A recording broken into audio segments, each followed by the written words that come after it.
I remember the very first time that somebody told me that I might have autism. I was sitting in therapy with my dad when my therapist brought up within the very first 15 minutes of our first session that maybe I should be tested for autism.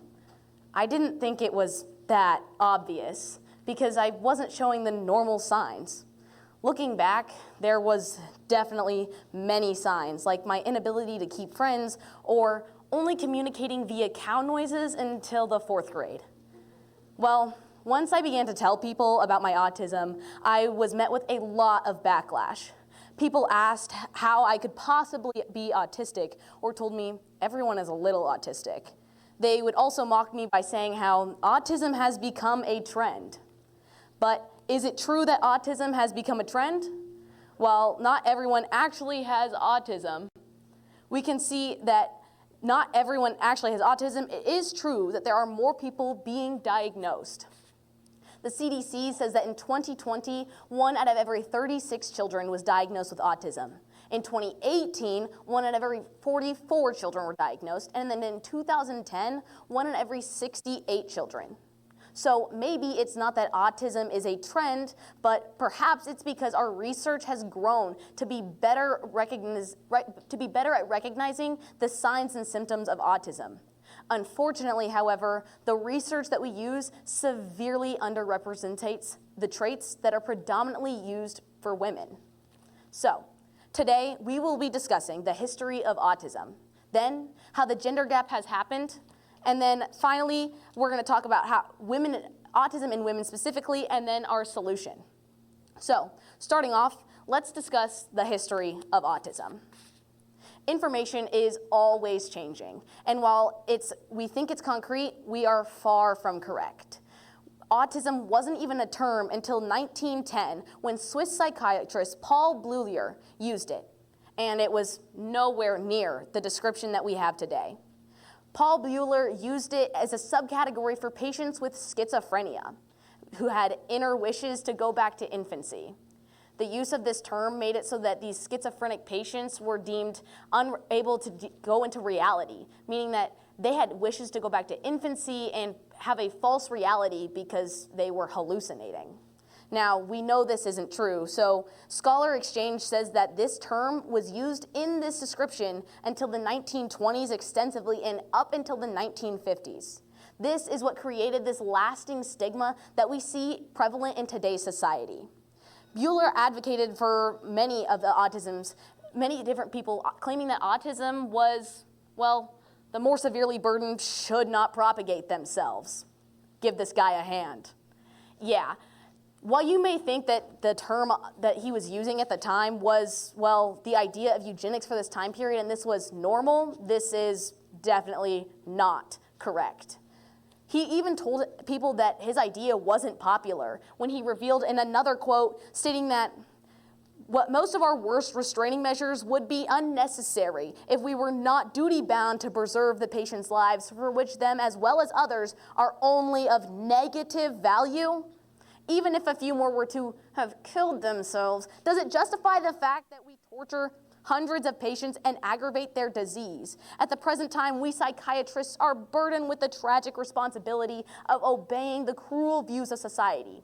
But it is our responsibility to do our utmost to bring about change in these views of society. Paul Bleuler was anything but radical. He said that he advocated for the euthanization of people with autism. And this is exactly where our stigma has led us. Autism throughout history has always had a negative connotation and would often result in the involuntary institutionalization of those with the diagnosis.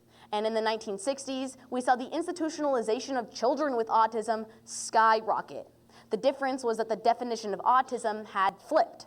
Instead of adults with schizophrenia being diagnosed with autism, it was infants and young children with the inability to relate themselves in the ordinary way to people. And this brought about the idea of nature versus nurture, where psychiatrists ultimately landed on the idea that autism was not caused due to genetic factors like we know now, but instead due to the lack of maternal warmth, because it's always the mother's fault. Well, we can see that it's not always the women's fault, but this idea was brought upon the theory of refrigerator mothers, meaning that these mothers' hearts were so cold that they had the inability to actually love their child, and therefore their child's autism was a resultant of that.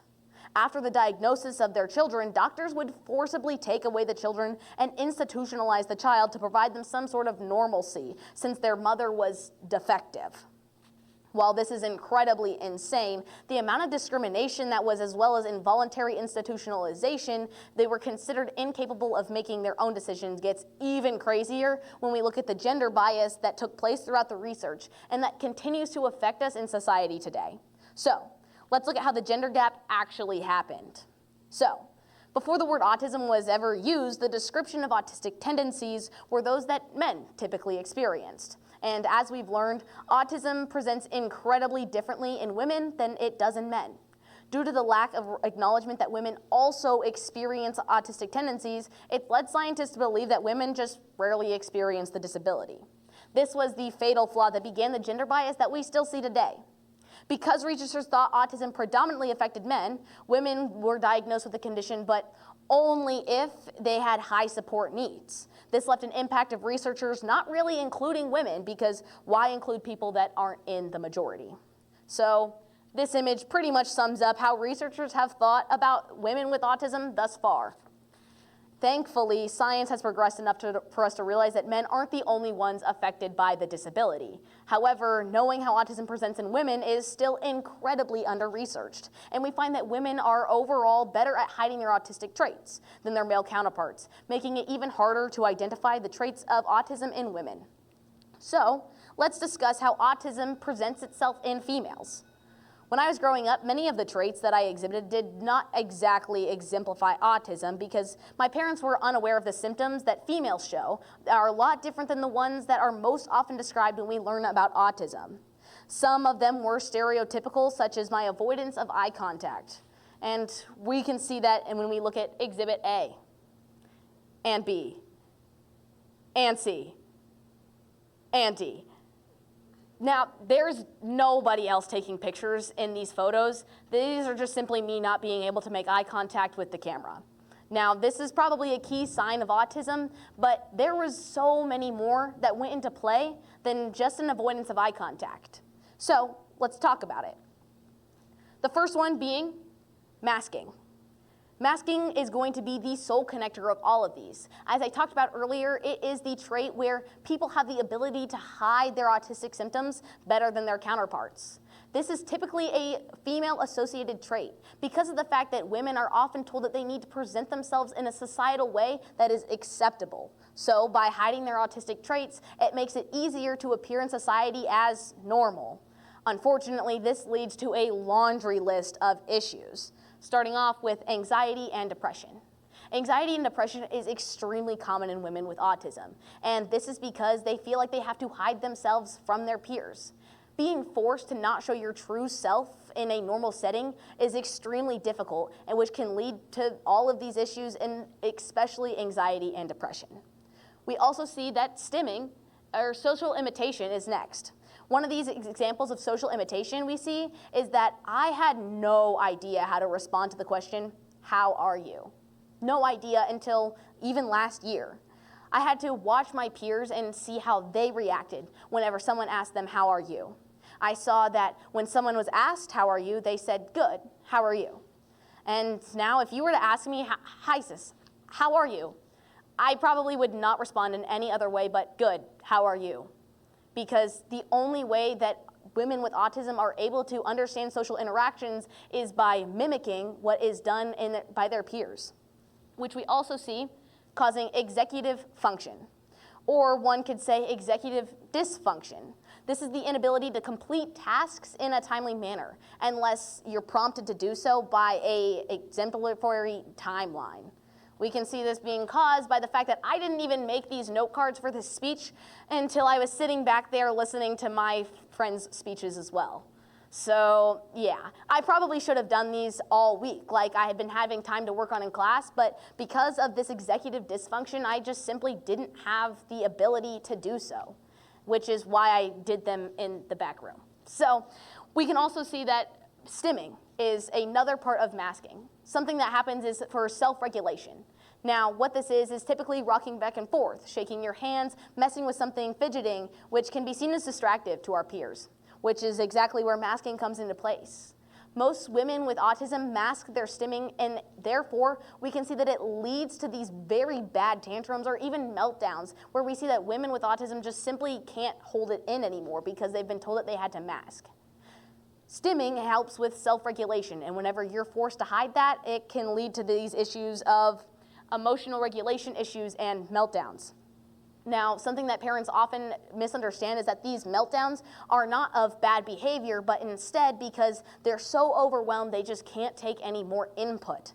The sensory input is because of the fact that we have to mask our symptoms. Now, these meltdowns can happen with anybody, but it especially happens with people with autism, and even more specifically women with autism, because of the fact that we can't actually stim in public because it's frowned upon.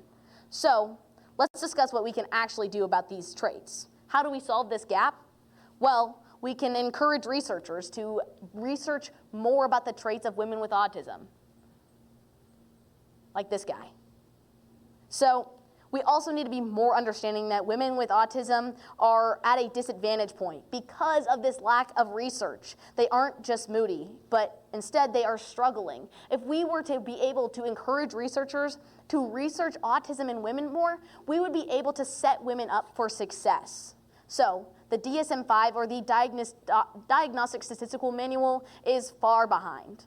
But encouraging researchers to include women into studies is the first step into getting women the early intervention that they need to succeed in life, because they're not just moody, they're struggling. Thank you.